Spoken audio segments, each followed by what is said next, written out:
네, 예산안 합의가 계속 지연되면서 여야가 합의했던 이태원 참사 국정조사는 이제껏 착수조차 하지 못했습니다.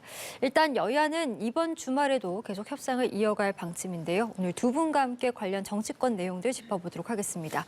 홍종기 전 국민의힘 선대본 미디어 법률단장, 이경 민주당 부대변인 모셨습니다. 두 분 어서 오시죠. 네, 안녕하세요. 예. 자, 여야가 법인세 최고세율 인하 등 핵심 쟁점을 두고 예산안 삿바 싸움을 이어가고 있습니다.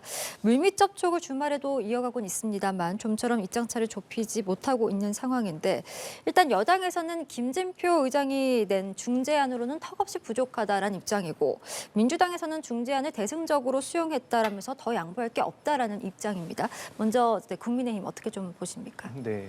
우선 의장께서 제시하신 중재안을 보면은 법인세율을 1%포인트 인하하거나 아니면 국민의힘 안대로 3%포인트 인하하되 2년간 시행을 유예하자는 겁니다. 하지만 이 정부 여당이 현재 법인세 인하에 이렇게 열심인 이유를 먼저 아셔야 되는데요. 이 법인세가 인하되면 그 남은 이익을 해서 고용이 촉진되고 그리고 투자도 더 활성화됩니다. 특히 이제 외국인 투자가 문제되는데요. 지금 글로벌 공급망 재편으로 인해서 중국 자본이 많이 이탈하고 이 자본들이 어느 나라로 갈지 많이 고민을 하고 있습니다. 이 자본을 우리나라로 많이 끌어오려면 일단 법인세율이 낮아야 하는데요. 미국의 경우에 최근에 35%에서 21%로 무려 14%포인트를 인하했습니다. 이로 인해서 TSMC를 비롯해서 각종 세계 기업들이 미국에 가서 공장을 짓는 모습을 보셨을 텐데요. 우리도 일을 하려고 법인세를 낮추려는 것입니다. 그런데 무조건 예를 들어서 국민의힘이 3%포인트 내리자고 하니까 그러면은 그 중간, 반대하는 0%와의 중간인 1% 내리자 하면 되는 것인가. 이게 이제 맞지 않는 부분이 있습니다. 왜 그러냐면 우리는 우리끼리만 생각하면 안 되고 경쟁 상대를 생각해야 됩니다. 지금 해외 자본이 어디로 갈까? 대만으로 갈까? 싱가포르로 갈까? 한국으로 갈까? 고민 중인데 그 나라들과 비교를 해야 되는 겁니다. 지금 대만이나 싱가포르는 법인세가 20% 또는 17% 정도인데요. 이에 비해서 우리나라는 현재 25%이기 때문에 너무 높아서 약간 낮추려는 시도를 하는 것이고 단순히 이런 비교법적인 검토가 없이 그냥 3대 0 중에 그냥 가운데 1로 하자 이렇게 해서는 하는 그 이유가 별로 없는 겁니다. 그리고 또 하나 더 말씀드리자면은 우리나라에는 그 과세 표준이 1,000억 이상 기업인 경우에는 무조건 아무리 낮아도 최소 17%의 최저 한도의 그 법인세를 내야 된다는 규정이 있기 때문에 지금 민주당이 말씀하시는 것처럼 이게 초보자들만 감세해 주는 거다. 세금 깎아주려고 하는 거다. 이런 거는 말이 좀 안 되고요. 또 하나는 이게 재벌 개인의 세금 깎아주는 게 아닙니다. 어떤 뭐뭐뭐뭐 주식회사, 그 회사의 세금을 깎는 겁니다. 그래서 그 남은 돈으로 투자를 하라는 건데요. 재벌 개인은 그 남은 돈을 만약에 자기가 배당을 받아가자면 더 높은 이율, 30%대 이율을 내고 배당 소득세를 내게 됩니다. 그렇기 때문에 재벌 개인에게는 전혀 돌아가는 이익이 없고 그 회사에 세금 깎아주자는 이야기지요. 그래서 민주당에서 지금 대승적으로 그 중재안을 수용했다라고 주장하시는데 이거는 약간 어폐가 있는 말이고 국민 생각을 좀 더 하신다면은 외국의 많은 그 투자 자금이 우리나라로 와서 우리나라 국민들을 고용하고 그리고 우리나라의 돈을 많이 뿌릴 수 있도록 또 세금도 낼 수 있도록 도와주시는 게 좋을 것 같습니다. 예, 여당은 법인세 인하는 부자 감세가 아니라 그러니까 기업 경쟁력 제고를 위해서 꼭 필요하다라는 주장을 거듭해오고 있습니다. 어떻게 보십니까? 우선은 법인세 말씀을 좀 길게 해주셔서 그 부분에 대해서 좀 제가 반론을 말씀을 드려야 될 것 같고요. 우선은 법인세에 대해서 이제 그 외국 기업이 투자를 한다는 부분 일부 맞는 얘기입니다. 그런데 그 대상에 대해서 지금 문제가 된다. 지금 정부에서 법인세 인하를 하자라는 것은 지금 현재 25%에서 22% 정부 안은 그렇습니다. 3% 내리자고 한 대상이 우리나라 법인이 84만 개가 있습니다. 그중에서 딱 103개의 법인에 속합니다. 그러니까 정부에서 지금 법인세를 인하해서 혜택을 주자라는 것이요. 84만 개 중에서 103개입니다. 0.01%도 되지 않는다. 그러면 그 기업의 영업이익이 연 그 3천억 원 이상 영업이익을 내는 곳이 대상입니다. 그렇게 왜 해외 투자 그렇게 얘기하시면서 왜 굳이 슈퍼 부자 대기업이죠. 왜 103개 기업만이 대상이 되느냐라는 부분입니다. 그리고 지금 25%에서 22% 내리자. 그러니까 그 의장의 중재안은 그러면 한 1% 정도 내리는 것으로 하자. 근데 민주당은요. 여기에서 민주당 포함해서 야당은 법인세를 더 올리자는 것이 절대 아닙니다. 정부가 가장 많이 얘기했던 부분, 곳간이 비었다라는 거 아니겠습니까? 곳간이 비었다고 하면서 국민이 혜택을 받던 그 건보료는 그렇게까지 다 철저하게 다 그렇게 하려고 하면서 왜 법인세 103개 기업에 대해서는 그렇게 좀 관대하게 하느냐. 올리자는 것이 아닙니다. 지금 현재 내리는 것은 좀 과하다. 내리고 하자면 의장이 말씀하시는 그 1% 안에 그럼 우리가 협조를 하겠다라는 것입니다. 그런데 지금 실효세율도 얘기를 안 할 수가 없습니다. 그럼 전 세계적으로 그럼 그 이제 다른 국가에서 다른 기업이 다른 외국 국가에서 이제 기업이 우리나라에 투자를 할 경우에 법인세 정말로 우리나라 법에 적용한 실효세율. 지금 미국 같은 경우는 지금 21%에서 28%까지 올린다고 하지 않습니까? 이것이 30년 만에 올리는 방안을 검토하고 있다. 그럼 미국이 올리지 않는 21% 최고세율에서 실효세율이 19% 정도 나온다고 합니다. 그럼 우리나라는 지금 현재 25%라고 하지 않습니까? 그러니까 더 높습니다. 실제적으로는. 그런데 정말로 법인세 세금을 거들어 들이는 실효세율은 오히려 더 낮습니다. 18%가 된다는 것입니다. 이것은 외국 기업 투자자들이 정말 이거 모르겠습니까? 다 알고 있습니다. 그럼에도 불구하고 그러면 이 실효세율 부분에서 주체적으로 정부가 정말 전문가 의견을 듣고 이것을 어떻게 낮출 것인가, 어떻게 올릴 것인가 이런 부분에 대해서 얘기를 해야 되는 것인데 정말로 그런 부분은 얘기를 안 합니다. 오히려 이렇게 깊게 들어가면 국민들한테는 설득력도 좀 떨어질 수가 있습니다. 더 복잡해지기 때문입니다. 그래서 실제적으로 법인세율을 무조건 더 이렇게 우리는 높으니까 낮추자 이렇게만 얘기하고 있는데요. 제가 매번 여기 나와서 말씀을 드립니다. 설득시키기 위해서는 구체적인 안을 내놓고 그 안을 방안으로 해서 데이터를 기반으로 해서 말씀을 드려야 되는 거지 무조건 103개 기업에 대해서만 법인세를 고수를 하겠다. 무조건 낮추겠다. 낮추는 것을 고수하겠다라는 것은 정말 설득력이 없다라는 점입니다. 이번 예산에 대해서도 중재안을 내놓은 거에 대해서 왜 받지 않습니까? 그럼 전 국민 예산에 대해서는 지금 정부 여당입니다. 정부 여당이 합의를 안 하겠다라고 버티는 경우는 지금까지 대한민국 역사상 진짜 처음 있는 일이다라는 점 말씀드리겠습니다. 네, 법정 시한이 훌쩍 넘겼음에도 불구하고 처리가 되지 않고 있는 예산안. 그렇기 때문에 김진표 의장도 다음 주 월요일, 그러니까 19일까지는 꼭 예산 처리 시한을 맞춰달라라고 지금 여야 원내대표를 불러서 강하게 질책을 한 상황인데 글쎄요, 지금 워낙 두 분도 그렇지만 이견이 크기 때문에 올해 말까지 이 예산안 처리가 좀 늦춰지는 게 아니냐라는 우려 섞인 목소리들이 나오는 것 같습니다. 네. 아무래도 그렇게 될 가능성이 크고요. 현재 상황으로는 또 이게 빨리 예산안이 처리되어야 내년에 정부나 지자체가 지출할 계획이 확정되는데 이렇게 늦어지는 것은 일단 기본적으로 국회가 헌법상 의무를 해태하고 있는 것입니다. 그리고 아까 말씀해 주신 이 한국 회사 103개만 법인세가 인하가 적용된다는 것은 그건 잘못된 말씀이시고요. 이 법인세가 세율이 어떻게 적용되냐는 그 해에 법인이 돈을 어떻게 벌었느냐에 따라 계속 바뀌는 거지 특정 기업에만 적용되고 이런 것은 아닙니다. 그리고 아무래도 이 최고 세율은 당연히 높은 곳에 적용되는 게 당연합니다. 왜냐하면 제일 많이 버는 회사에게 적용되는 거니까 그게 적은 건 당연한 거고요. 최고 세율을 모든 기업한테 적용할 수는 없으니까요. 그래서 그것 때문에 외국에서 오는 많은 투자자들을 유인하자는 거고요. 이 법인세를 낮추면 고가는 더 채워지게 돼 있습니다. 오히려. 왜냐하면 외국에서 투자가 오고 또 새로운 세금을 내게 되기 때문에. 그리고 실효세율도 미국은 1986년에 35%였다가 2017년에 30여 년 만에 21%로 낮춘 것이지 30여 년 만에 올린 적이 없습니다. 그리고 지금 이렇게 이 법인세의 예산안 통과와 이렇게 집착하는 것은 이게 시기가 중요하기 때문입니다. 이게 늦은 후에는 이미 소 잃고 외양간 고치는 꼴밖에 안 되기 때문에 지금 시기가 매우 중요한 것이고요.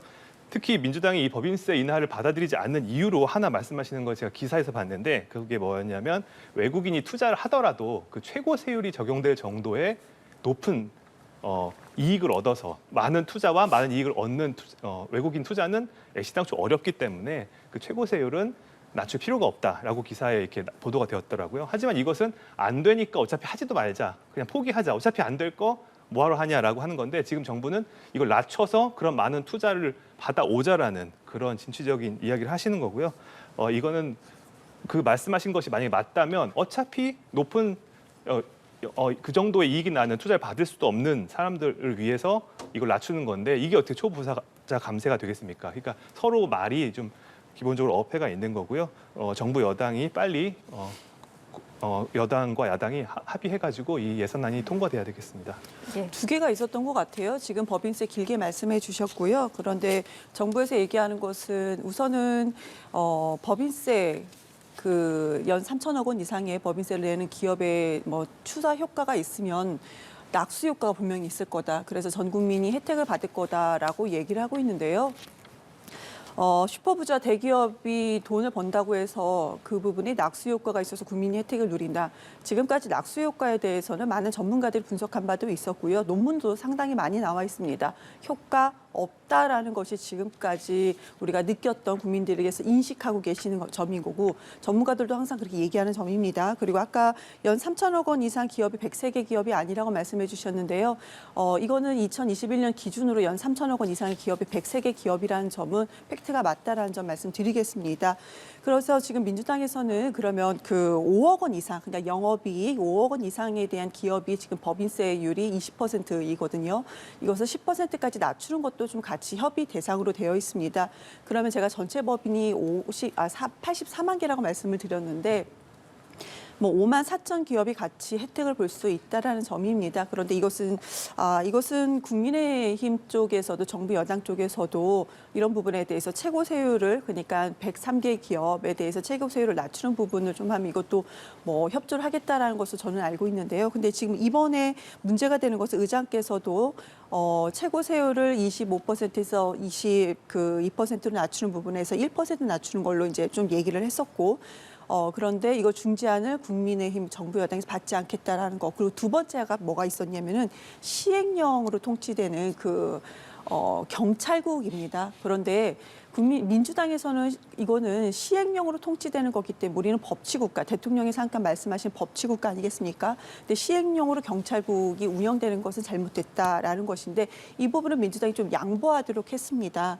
그렇기 때문에 시행령으로 경찰국이 지금 만약에 그러니까 경찰국이 실제적으로 운영이 되게끔은 예비비로 하게끔 하자라는 것입니다. 그리고 나서 그러면 이 시행령 통치가 얼마나 잘못된 것인지는 권한쟁의 심판을 통해서 이것을 명명백백 밝혀보자라는 것입니다. 근데 민주당이 이 안에 대해서 시행령 통치 안 된다라는 것이 아니고요. 알겠다라고 받겠다라고 얘기를 한 점입니다. 지금 한마디로 의장의 중재안에 대해서 민주당은 받겠다는 입장인 거고 그래서 나머지 총 예산에서 0.8%만이라도 아니면 그거보다 더 낮아져 좋으니 민생 예산을 같이 좀 활용을 하자라는 점인데요. 그런데 국민의힘에서는요. 절대로 안 된다. 법인세 1% 낮추는 거 이거 절대 안 된다. 지금 대통령령 통치 시행령으로 경찰국 돌아가는 부분도 대해서는 대통령도 지금 안 된다. 중재안을 내놨는데 오히려 야당은 받겠다라는 거고요. 정부 여당에서 안 된다라는 상황입니다. 제가 아까도 말씀드렸지만 이런 정부 여당은 지금까지 대한민국 역사상 처음입니다. 오히려 이것은 민주당이 양보할 사항이 아닙니다. 민주당은 다 중재안을 받아들이고 국민의 지금 예산이 시행이 되는 부분에 대해서는 어떻게든지 빠르게 2023년도에 차질 없이 돼야 된다는 것이 민주당의 입장인 거고요. 그런 부분에 대해서 전혀 협치하지 않겠다. 무조건 민주당이 100% 다, 그러니까 야당이, 민주당 포함, 야당이 100% 다 양보하라는 것이 지금 제가 알고 있는 정부 여당의 지금 입장인 것으로 알고 있어서 그래서 팽팽하게 돼서 지금 뭐 협조가 안 된다는 것이 아니고요. 예. 무조건 양보 안 하는 쪽은 정부 여당이라는 것입니다. 예. 이렇게 예산안 합의가 계속 지연이 되면서 여야가 합의했던 이태원 국정조사와 관련해서는 지금 시작도 못한 상태입니다. 이미 조사 기간의 절반이 지나간 상태인데 앞서서 뭐 조사 기간 연장을 두고도 지금 여야가 워낙 입장차가 크기 때문에 과연 이 연장 여부도 합의가 될 것인가 그 부분이 이제 새로운 또 쟁점이자 변수로 또 떠오른 것 같습니다. 네네. 일단 제가 조금 아까 말씀드린 거 잠깐 먼저 예. 말씀드리고 하자면 일단 시행령이 문제인 것처럼 말씀하셨는데 시행령으로 뭐 경찰구나 이런 게 했으니까 문제를 하는데 시행령도 법규성이 있는 법입니다. 이게 법률만 법이 아니라 시행령도 행정입법이라 해서 국민들을 구속하는 그 효력이 있는 법이고요. 법에 따라서 된 겁니다. 그게 만약에 문제가 있다면 뭐 말씀하신 대로 뭐 헌재나 이런 데서 이 문제 있다는 게 확정이 되면 그렇지만 그게 아니라 무조건 시행령이니까 안 된다라고 하시는 건 말씀이 안 되고요. 그 의장안이 왜 안 되냐는 제가 아까 말씀드렸는데 그 대만이나 뭐 싱가포르 등 우리 경쟁국과 비교해야 되는 거지 그냥 우리끼리 0 아니면 3 중에 가운데 좋으니까 1 하자 이렇게 해서 결정할 수 있는 게 아니라는 말씀 드리고 싶습니다. 그리고 국조 기간 연장은 국회법상 본회의 의결로 가능합니다. 하지만 지금 현재 민주당이 다수석이니까 합의 없어도 무조건 할 수는 있겠죠.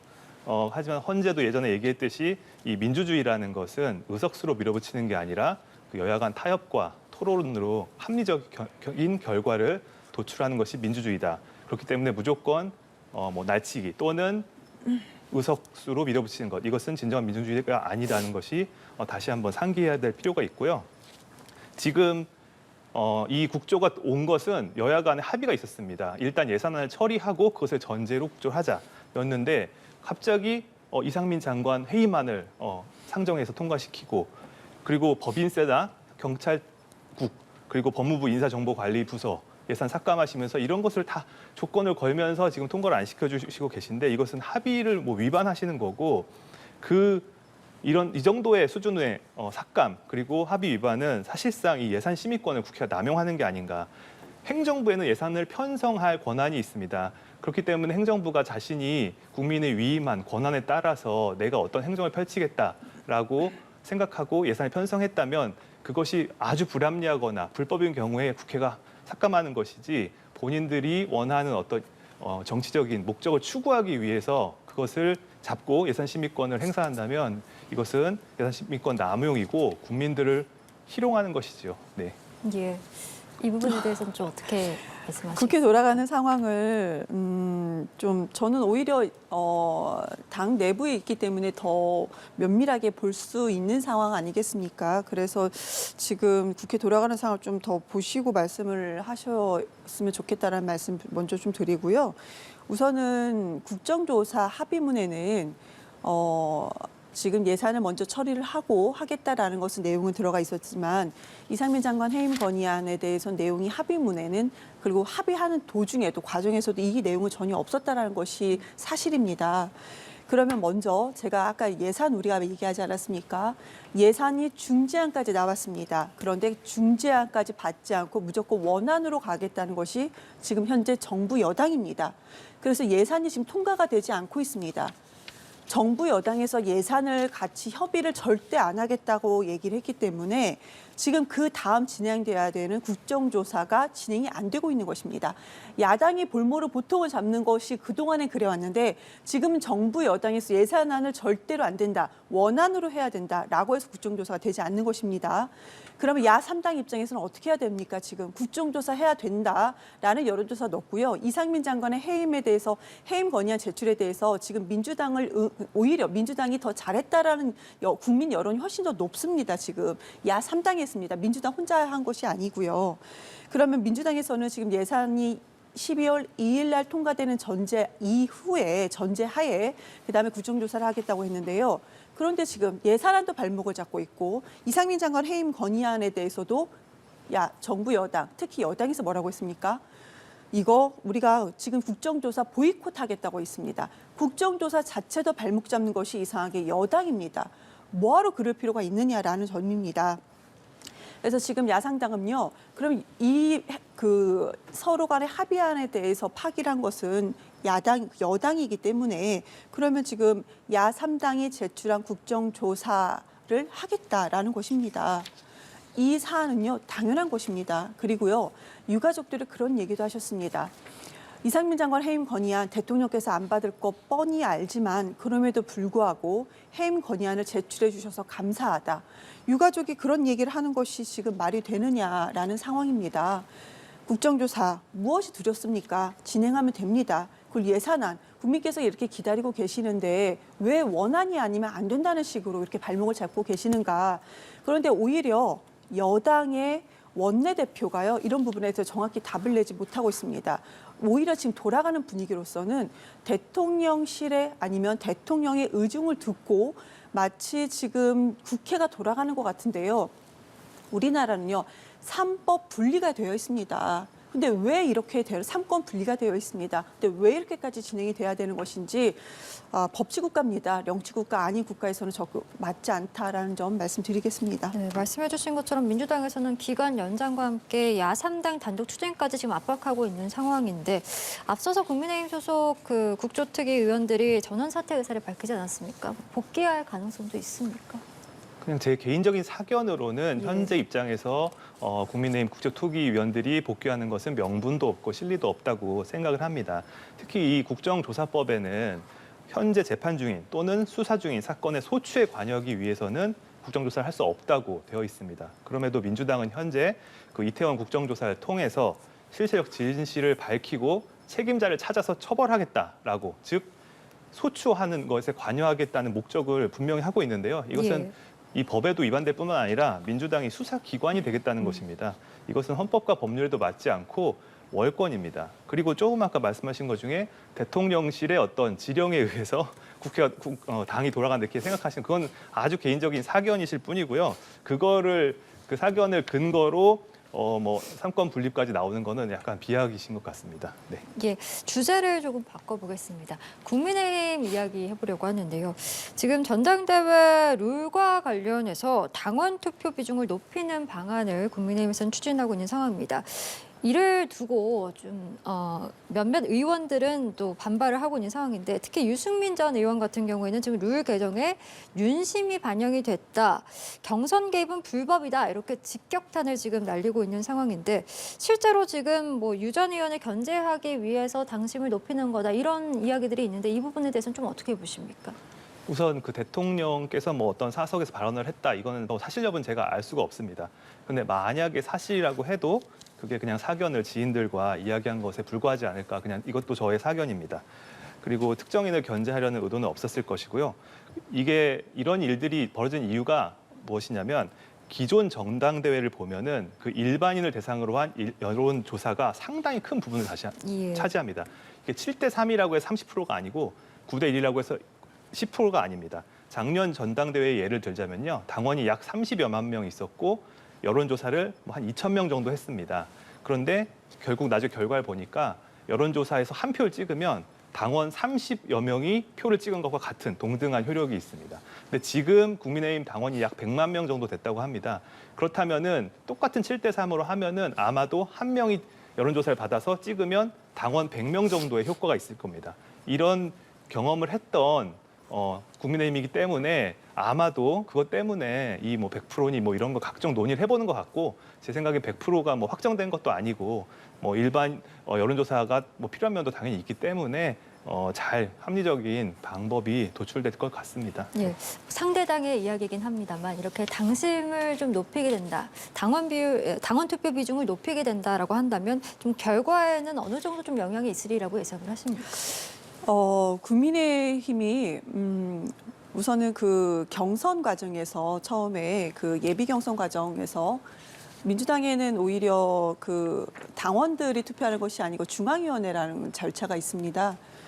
그러니까 중앙위원회 100%로 한번 1차적으로 후보를 거른 다음에 당원들의 투표를 할 수 있는 이제 그 경선을 하는 건데요. 근데 국민의힘은 그런 부분이 없어서 제가 국민의힘이 오히려 경선 룰 같은 것을 민주당이 앞으로는 좀 따라가야 되지 않겠는가라는 생각을 가졌었는데 오히려 지금은 당원들의 100%만 받는다. 그러면 정당이 당원들의 의견만 100% 받을 경우에는 그럼 국민 세금 받지 말아야죠, 지금. 그런데 국고보조금 국민 세금으로서 상당히 많이 받고 있습니다. 그러면 그 예산도 없애야 되죠. 국민 의견 반영 전혀 100%로 국민 의견을 0% 하겠다는 것입니다. 그러면 세금 받지 않아야 되는 것이 맞다라는 생각이 드는 것이고요. 그럼 왜 이런 얘기까지 나오는 것이냐. 지금 여론조사를 봤더니 그 유승민 의원이요.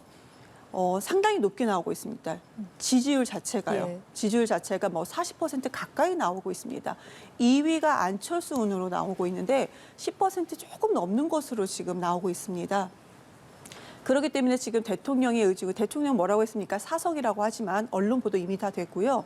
경선을 당원 100%로 가는 거가 맞다라는 식으로 대통령이 이미 얘기를 했습니다. 근데 그 내부적으로 이것도 언론 보도가 다 나왔고요. 취재한 기자가 방송에서도 다 얘기한 바가 있었는데 유승민 전 의원이 지지율이 너무나도 높기 때문에 그것을 기준으로 해서 7대3으로 계산해보고 9대1까지 계산해보고 그래서 결국에는 당원만 100% 받겠다라는 것입니다. 한마디로 그 윤핵관, 윤석열 대통령이 찍어준 그 당권 주자가 아니면 절대로 안 된다는 것입니다.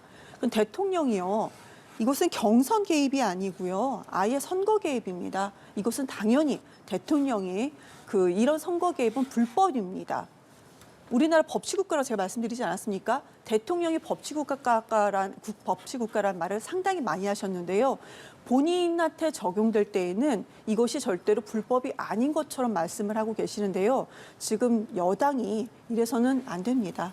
예, 알겠습니다. 민주당 이야기도 좀 해보겠습니다. 민주당에서는 박지원 전 국가정보원장의 복당이 보류가 됐습니다. 최고위원 간에 좀 견해차가 있었던 것으로 전해지는데 특히 복당 반대 논리로 박지원 전 원장의 탈당 이력이 전해지고 있습니다. 정청래 최고위원이 조금 강하게 반발을 한 것으로 지금 전해지고 있는데요. 제가 이 회의 때도 일부 모든 회의를 참석한 건 아니지만 이 내용에 대해서 비공개 회의 때도 제가 이거 내용을 들었는데요. 예. 정청래 의원께서 박지원 의원 대상 한 사람을 놓고 반대했던 것은 아닙니다. 그러니까 지금 박지원 의원 포함해서 다른 분들이 복당 절차 심의를 같이 했었는데요. 형평성이 문제였습니다. 그러니까 같은 비슷한 사안이었는데 누군가는 인기가 있어서 복당이 허가가 되고 예. 누군가는 그러니까 당에서 봤을 때는 비슷한 사항인데도 누군가는 불허가 되고 하는 경우는 안 된다라는 것입니다. 그래서 만약에 우리 형평성에 맞게 인기가 있고 없고를 떠나서 똑같이 형평성에 맞게끔 다시 한번 이 부분을 논의해야 된다 이런 것이고요. 그리고 지금 최고위원 중에서 정청래 의원 혼자만 뭔가 반대하는 것 같이 지금 나왔는데 그러지 않았다라는 점입니다. 그리고 다시 말씀드리지만 박지원 의원 대상 한 사람을 놓고 그랬던 건 아니다. 모든 사람들의 심의를 할 때 이것을 형평성을 좀 맞춰야 된다라는 점이 이것은 지금 이 부분에 대해서는 포인트다라는 것을 말씀드리겠습니다. 예, 알겠습니다. 짧게 좀 상황에 네. 대해서 얘기해. 예. 저는 민주당 일이니까 제가 자세히 알 수는 없지만 제가 외부인으로서 궁금한 거는 박지원 의원께서 최근에 국정원 조사 받으면서 국정원 서버 자료 삭제되는 줄 몰랐다. 근데 알고 보니까 되더라. 그리고 월북은 서훈 청와대에서 발표하라고 했지 나는 월북은 아닌 것 같다라고 했다. 검사가 매우 정중하게 예전과 다르게 조사하더라. 이런 발언을 하신 것이 이번 복당 불허와 약간의 관계가 있지 않을까 그냥 저는 외부인으로서 궁금해서 한번 생각해 보았습니다. 그리고 아까 부대변인님께서 말씀하신 당원 100%로 한다면 어떻게 정당 보조금을 받느냐 하는데 당원도 모두 국민입니다. 그리고 당은 선거로 심판을 받는 거지 그 내부 경선으로 심판받는 게 아니고요. 그 대통령이 지시해서 경선을 개입했고 또 선거 개입이다라고 하셨는데 지금 무슨 선거가 있어서 선거 개입인지 모르겠으나 어쨌든 경선 개입이라고 제가 선회를 하고 경선 개입을 하니까 이게 법치주의에 위반된다라고 하시는데 그것도 논리 비약이죠. 왜냐하면 근거가 없는데 그냥 그렇다면 뭐다라고 하는 것은 좀 적절하지 않다고 생각이 됩니다. 알겠습니다. 저희 오늘 두 분 말씀은 여기까지 듣도록 하겠습니다. 지금까지 홍종기 전 국민의힘 선대본 미디어 법률단장 이경 민주당 부대변인과 함께했습니다. 오늘 말씀 고맙습니다. 네, 감사합니다.